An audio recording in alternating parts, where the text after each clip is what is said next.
Hello guys, আসসালামু আলাইকুম। আমরা আবারও চলে আসছি সেই সিঙ্গারবিল বাজারে। একজন চটপটিওয়ালা ভাই আর কি, তার সাথে কিছু কথা বলবো আমরা। আপনারা অবশ্যই আমার সাথে থাকবেন। ভাইয়ের সাথে আমরা কিছু কথা বলবো, অবশ্যই শুনবেন।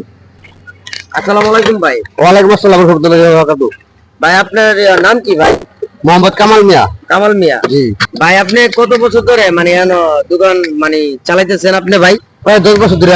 10 বছর ধরে। আপনার কাছে কি কি পাওয়া যায় একটা কথা একটু কথা বলবেন আমাদেরকে, আমরা যাতে বুঝতে পারি। জি বলতে পারবো।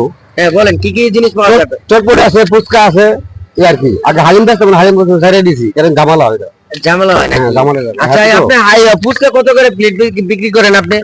50 টাকা আছে, 80 টাকা প্লেট। চটপটি চটপটি 30 টাকা, 40 টাকা, 60 টাকা প্লেট। আর চটপটি চটপটি কত করে? হ্যাঁ, চটপটি 40 30 টাকা, 40 টাকা, 60 টাকা প্লেট। 60 টাকা প্লেট। জি। হ্যালো গাইস, আপনারা অবশ্যই শুনছেন আমরা আসছি সেই সিঙ্গারবিল বাজারে। একজন চটপটি ভাইয়ের সাথে আমাদের দেখা হন। ওনার সাথে আমরা কথা বলছি। আপনারা অবশ্যই ভাইয়ের কাছে আসবেন, ভালো চটপটি এবং ফুচকা পাওয়া যায়। এটা সিঙ্গারবিল বাজারে। আপনার বাড়ি কোথায় ভাই? সিঙ্গেল বাজার উত্তরাপাড়া, এটা পিট মার্কেট। পীর মার্কেট না? জি। পীর মার্কেট অবশ্যই আপনারা আসবেন। এখানে ভালো ভালো ফুচকা অথবা চটপটি পাওয়া যায়, আপনারা অবশ্যই খেয়ে যাবেন ইনশাল্লাহ। আর ভাইয়ের জন্য দোয়া করবেন, ভিডিওটা ভালো শেয়ার করবেন ইনশাল্লাহ। আল্লাহ হাফেজ।